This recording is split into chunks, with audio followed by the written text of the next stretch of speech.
Rockstar finally released the GT Online drag races, and this is some things that I've noticed and some tips from me. So the first thing that stood out to me, that it's a 4-person drag race. Now, in most drag race situation, you actually just want 2 people going head to head, not 4.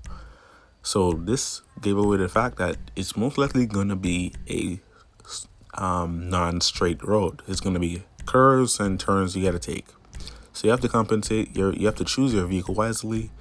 So what muscle car turns well or turns decently enough for you to have confidence. Now, the Bravado Hellfire is not that vehicle, but it turns out that Rockstar changed the handling statistics on the vehicles just so that they handle different.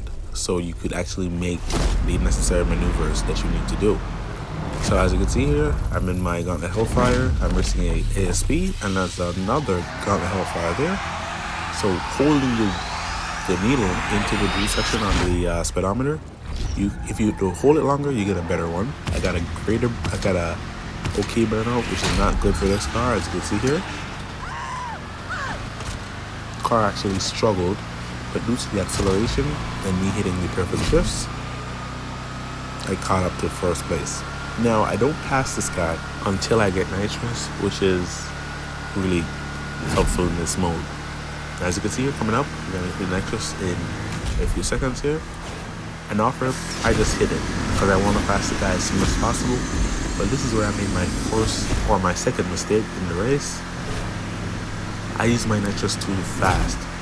You can toggle on and off the nitrous in this mode, and I definitely recommend you do that rather than spraying everything at once or in the situation. Now I hit that car because I understeered. Now I can't catch a vehicle that was moving just as fast as me while I have to build up speed again. So basically I just gave away the race. Now I could have prevented this by actually turning more into the oncoming traffic. Maybe I could have made it somehow, but it is what it is, and we'll just move on to the next race. So the next race is high and dry, and I've set this one to tuners class so I could have access to the Euro, JDM, and muscle cars in this class. Now as you can see, I'm setting up the race and I'm doing my thing, but I chose the Sultan Classic. Now this is one of the top cars in the tuners class, so it shouldn't be no issues to actually get a win here, or it should be very competitive because I'm going against other tuners class cars. As you can see here, learning from the first race, I got a perfect burnout, which is definitely needed. And I noticed another thing. So this is a tip and something I noticed. It's best to actually shift late than to shift early. Now I have some other clips that I would include if I didn't want to make the video too long. When I was shifting early in anticipation to catch the perfect shift, the vehicle would absolutely fall on its face. Just because it's just not in the power band and you're just doing it consistently, it's just not the best. Now, of course, I hit that traffic, and traffic is really an issue here because they really try to take you out. So if it's too much, just turn off the traffic. I am the host, I could have did that, but it is what it is. And again, I'm using all my nitrous, so I guess I didn't remember that in time because I hit that car. But late shifting, back to what I was saying, late shifting is definitely better than early shifting. So no matter what, just late shift. It doesn't matter, just late shift. As soon as you can, the rev slow down a little bit, just try to get a perfect shift because you do get a little bit of boost. So as you can see here, second, came back around, not too bad, but I could have got first there if that RV didn't hit me. Now moving into my third race. Now you'd think I'd be a pro at this point, and I'm back again on the same. And we're all driving Gauntlet Hellfires. As you can see here, I'm really trying my hardest here. I got a perfect. Now I'm using the lime green one opposed to the camouflage one, so hopefully that gives us a good luck. As you can see here, I shifted too early. Now I'm shifting perfect. And now I really know where I stand with this car in this race.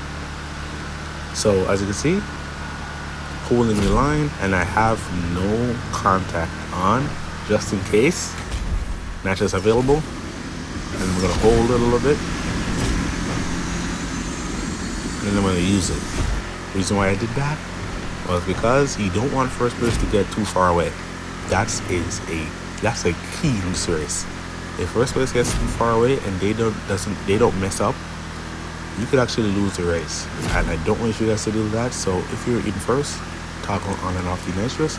But if you're not in first, just go ahead and just use the whole spray. Now, as you can see, his gauntlet is just pulling so far away. It's pulling a little bit away from me. It's basically walking away. And I don't think I ended up coming back around and catching him. He's just too far ahead. Tried to go on the inside here, and it just wasn't enough. So a great effort for first place, and I go back to the drawing board. So now I'm in a sports vehicle, and yes, I would love to use my Benny's version of this vehicle, which is the wide body variant of the 10F. So yeah, and the reason why I chose the 10F, you could either, in the sports class, it's best to choose a vehicle with a high gear ratio, or not ratio, but like a high gear number, just for simple terms. When you have the transmission upgrades, you get more gears. More gears means you have a higher chance of getting a higher speed. And that's the actually best that you actually want. As you can see here, I was racing a V10 and some other car. Oh, I hit a car here. Power through. And I shifted perfectly just to get back up to where I was. And my competition couldn't reach around and actually pass me. I mean, maybe it's because I have such a big lead. And coming up as a straight ahead, you could see the finish line. So what I learned there was the transmission upgrades do matter. So if you're lower level, as I said, please, if you're not hosting and you don't have the cars, don't try to beat them in a stock vehicle. You just won't do it. The transmission will limit you. And then there's turbos, engine upgrades, and then they just most likely know the car better than you because you don't even own it. So it makes no sense for you to even try, as crazy as that sound. One thing I do recognize, look at my pay. I won and I got $2,900, and this is on double money at the time of release. So Rockstar needs to buff that, and a PSA to who loves to do these races. If you are doing this, don't do it for money, because $2,900 isn't really much. I could do different jobs and get much higher, even on regular money. So that's another thing that I noticed, but that's not too substantial. So I wonder if we're gonna see the speedometer and the manual gear shifting in GTA 6, because as you may have noticed, this update has things that we are obviously gonna see in GTA 6. So I'm just wondering if that's also part of it or not.